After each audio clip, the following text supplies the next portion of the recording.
En torno a 1916, Irigoyen era la figura central en materia de caricatura, como hasta el año 14 lo era más bien Roque Sempeña, que era el presidente, ¿no es cierto?, hasta que muere.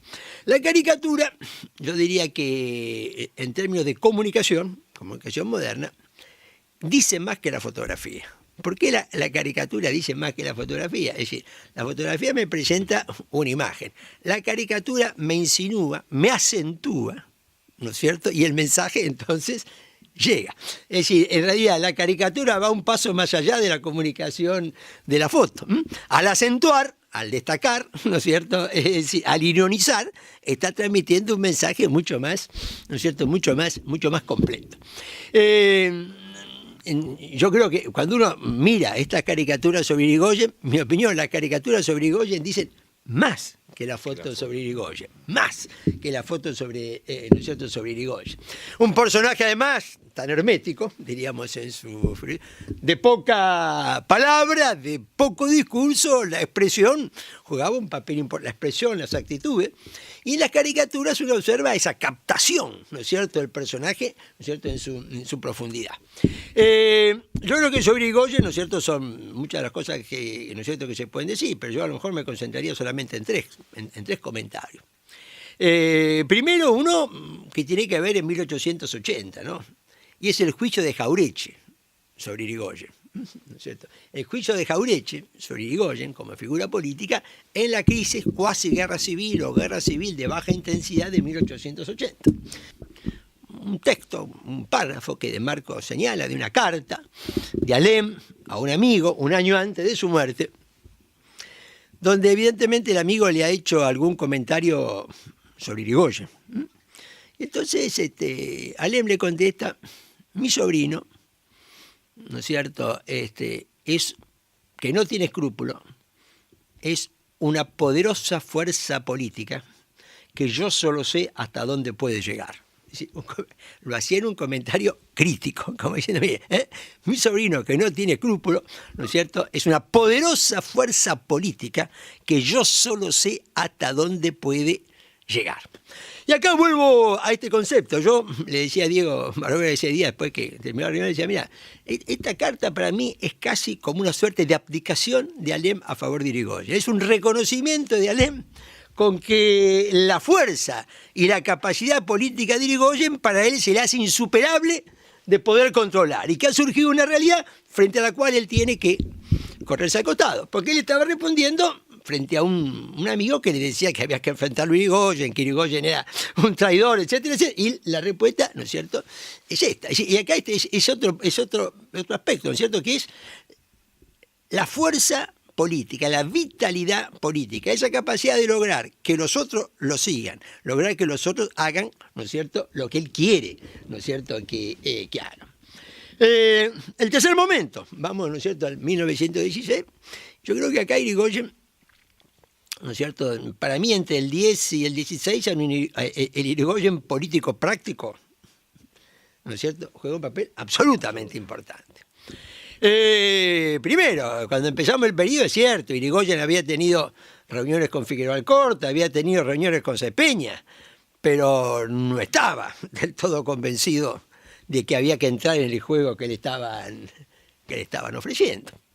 Pero claro, empieza el problema de los radicales concurrencistas. Y acá el político práctico, mire, si yo me sigo quedando afuera, acá hay un problema práctico. Mis seguidores van a empezar a entrar en el juego. Y si mis seguidores empiezan a entrar en el juego, todo lo que yo estoy armando, ¿no es cierto?, se me va. O sea, hay una decisión de un político práctico que había mantenido la intransigencia hasta un momento, pero cuando llega el momento que percibe que la intransigencia, y creo que acá también en esto hay una diferencia con Alem, ¿no es cierto?, que la intransigencia puede ir en contra del líder político, él la cambia. Porque ¿cuál era el problema?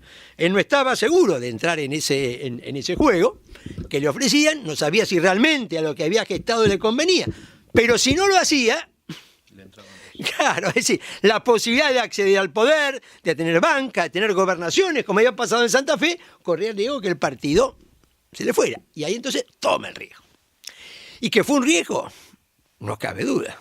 ¿Por qué que no fue? El resultado electoral mostró que fue un riesgo político, ¿no es cierto? Es decir, porque Irigoyen no logra mayoría propia en el colegio electoral, ¿eh?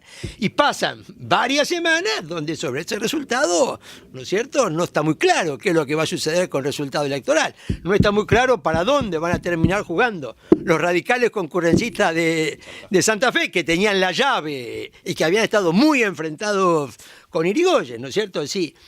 Si los concurrencistas de Santa Fe terminaban jugando para una coalición de la fuerza conservadora, bueno, a lo mejor el presidente hubiera sido Lisandro de la Torre. Y la llegada de Irigoyen al poder se hubiera postergado 6 años, ¿no? Digamos, no es que en esto la historia, el curso no hubiera cambiado, se hubiera alterado, pero no hubiera cambiado. Es decir, cuando uno observa el resultado electoral, se ve que él toma un riesgo, pero acá es el político práctico, pero y le sale bien, ¿no es cierto? Y en política las cosas se miden por el resultado, ¿no es cierto? En este sentido. Porque a veces hay la idea de que esto era una ola arrolladora que llegaba o llegaba. La realidad es que hubo un político que fue Irigoyen, que fue maniobrando, que fue manejando, y resolvió dos problemas. Primero, la unidad frente a la oportunidad táctica de llegar al poder. Y segundo, la toma de riesgo, ¿no es cierto?, la toma de riesgo electoral. Porque ahí el sistema electoral, ¿no es cierto?, está muy claro, había voto universal, secreto y obligatorio. Pero el que tenía el poder en la provincia tenía cierta ventaja para poder. Por eso, cuando Irigoyen llega al poder, interviene la provincia, ¿no es cierto? O sea que sobre este tema Irigoyen, yo la semana pasada tuve una discusión en una academia, a la cual formo parte, con un académico muy, muy importante, que me planteó delante de todo, ¿no es cierto?, la tesis de que Irigoyen era un caudillo populista. Es una deformación, claro, ¿viste? Que Pero se puso de moda. Exactamente, ¿no es cierto? No, totalmente. Es una tesis más o menos que yo no comparto, que sostiene que, ¿no es cierto?, el populismo en la Argentina se genera en las primeras décadas del siglo en base a los militares, la iglesia y el radicalismo. No sé si se construye, ¿no es cierto?, y el nacionalismo que predomina en esas tres instituciones es lo que determina. Bueno, yo esa tesis la arrebato, no la comparto, y digo, mire, escúcheme, eso históricamente no es así. Las primeras décadas del siglo, lo que uno observa es un conflicto ideológico en la Argentina entre nacionalistas y liberales. Pero el conflicto de nacionalistas y liberales era dentro del radicalismo, no es que el radicalismo hubiese sido homogéneamente, sea dentro de los conservadores, aún dentro de los socialistas, sea ese mismo, dentro de los militares, y aunque se conoce menos, se dio también dentro de la iglesia. Es decir, no es que cada uno de esos actores de la política, ¿no es cierto?, fue homogéneamente en esa posición. La realidad es que, así como no había un partido nacionalista, no había un partido liberal, no había partido, pero sino dentro de todos los actores de la política se libraba, ¿no es cierto?, pero no es cierto históricamente, ¿no es cierto? Yo decía, mire, hay que diferenciar de populista de popular. Irigoyen fue un caudillo popular, pero caudillo popular no quiere decir, ¿no es cierto?, populista. Y para mí, la gran divisoria ideológica estaba en un punto, que es la Constitución de 1853, ¿no es cierto? Es decir, lo que realmente fue el gran diferenciador ideológico entre nacionalistas y liberales fue la Constitución de 1853, ¿no es cierto? Y esta, cuando uno hace un análisis, quiere buscar un hecho ordenador, es este el tema, ¿no es cierto? Irigoyen jamás cuestionó la Constitución de 1853. Nuestro programa es la Constitución Nacional. Exactamente, y es más, fíjate que Irigoyen gobierna siempre, los 8 años que es presidente, sin tener mayoría en el Senado. Gobierna sin tocar la composición de la Corte, ni cambiar, ni aumentar, no sé si está claro. Y para mí es la gran definición, en mi visión, de entre el caudillo populista y el caudillo popular. Es decir, Uriburu quiso cambiar la Constitución nacional, ¿no es cierto? Es decir, el gobierno del 43 quiso cambiar la Constitución nacional. En el 49 se cambió la Constitución. Pero el gran ordenador, si uno quiere buscar una causa ordenadora, es esta. Y cuando uno toma esta causa ordenadora, la posición ideológica de Irigoyen es absolutamente claro. Y esto es el diferenciador, ¿no es cierto?, del caudillo popular, ¿no es cierto?, del caudillo populista, ¿no es cierto?, en este sentido. Yo creo que dos cuestiones más que quiero, ¿no es cierto?, agregar, ¿no? En primer lugar, destacar, como hizo Barovero recién, la importancia y significación de este museo. Y lo quiero destacar porque estoy convencido, y segundo, porque algunos no están tan convencidos como yo de la importancia de este y trascendencia, ¿no es cierto?, de este museo.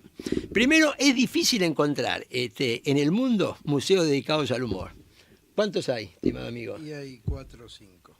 Correcto, en el mundo, ¿no es cierto? Un museo dedicado al humor. Es decir, la caricatura es una manifestación del humor, como hay otras, ¿no es cierto?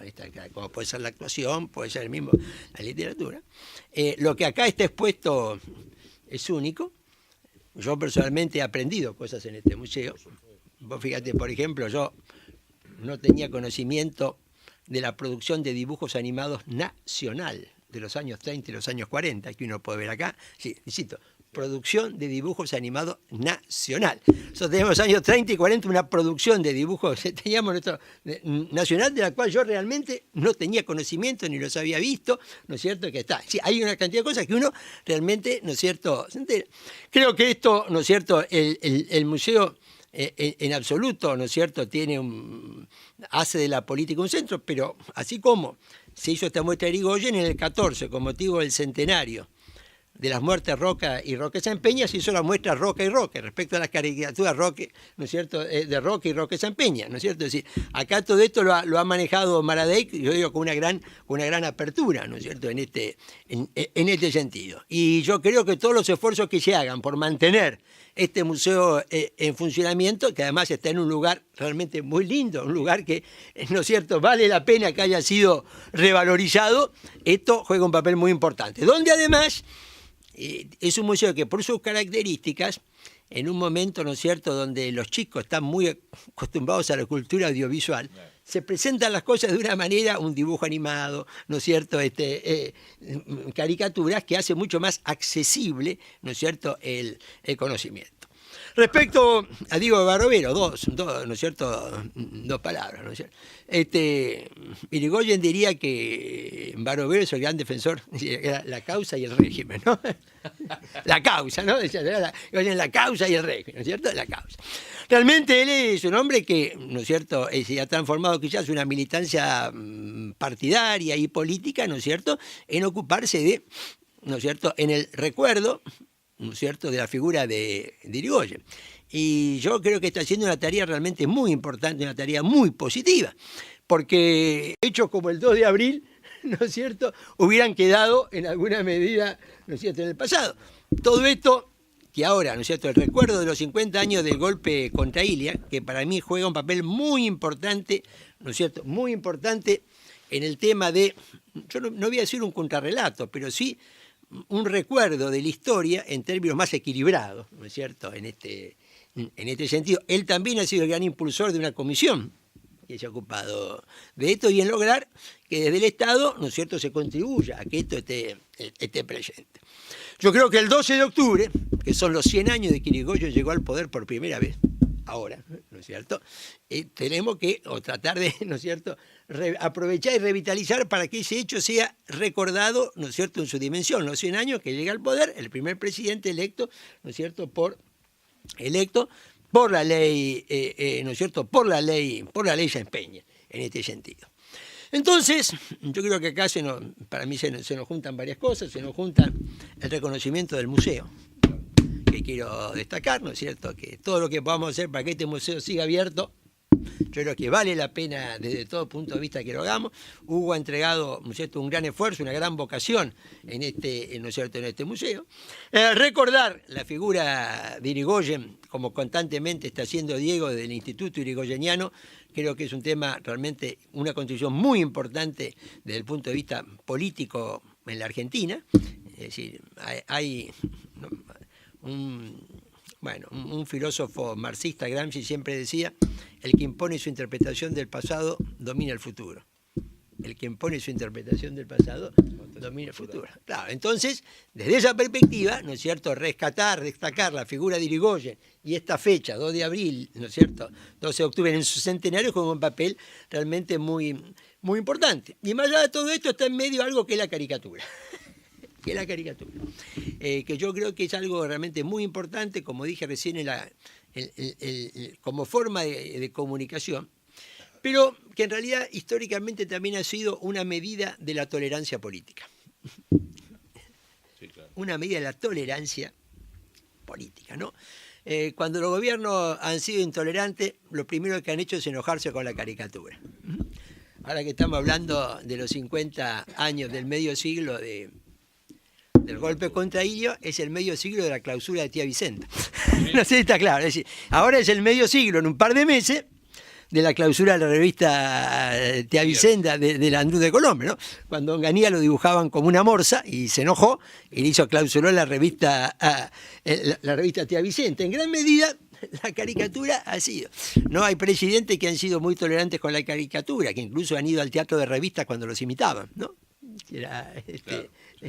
digamos, otros, la primera señal, ¿no es cierto?, de un presidente autoritario, la intolerancia frente al humor, que es lo que, ¿no es cierto?, el que tiene una visión pluralista de la vida frente al humor, ¿no es cierto?, aunque sea mordaz, lo toma, ¿no es cierto?, con tolerancia. Por eso, este tema de la caricatura, ¿no es cierto?, que está presente en nuestra historia desde los comienzos, por eso acá en toda esta galería histórica, pues empieza por San Martín, ¿viste? Esa de caricatura que está San Martín conduciendo un burro, que es O'Higgins. Sí, San Martín conduciendo un burro, ¿no es cierto?, que es O'Higgins, que era la caricatura que los carreristas en Chile difundían contra San Martín y O'Higgins. Nos va mostrando que ello está allí, ¿no es cierto?, en el origen, como esto está estrechamente vinculado, la caricatura de este tío, a la libertad de prensa, ¿no es cierto? Una cosa en alguna medida está muy vinculado, porque la vía a través de la cual se comunicaba la caricatura eran los medios, ¿no es cierto?, los medios de prensa. Por todo esto, creo que celebro que hayamos estado reunidos esta tarde, ¿no es cierto?, para conversar de este tema, conmemorar un hecho histórico realmente importante, es el centenario de la llegada al poder de Irigoyen, el centenario de la elección de Irigoyen, y también celebrar la existencia de este museo que ojalá siga abierto mucho tiempo. Muchas gracias. Muy bien. Muchas gracias. Gracias a vos, por favor.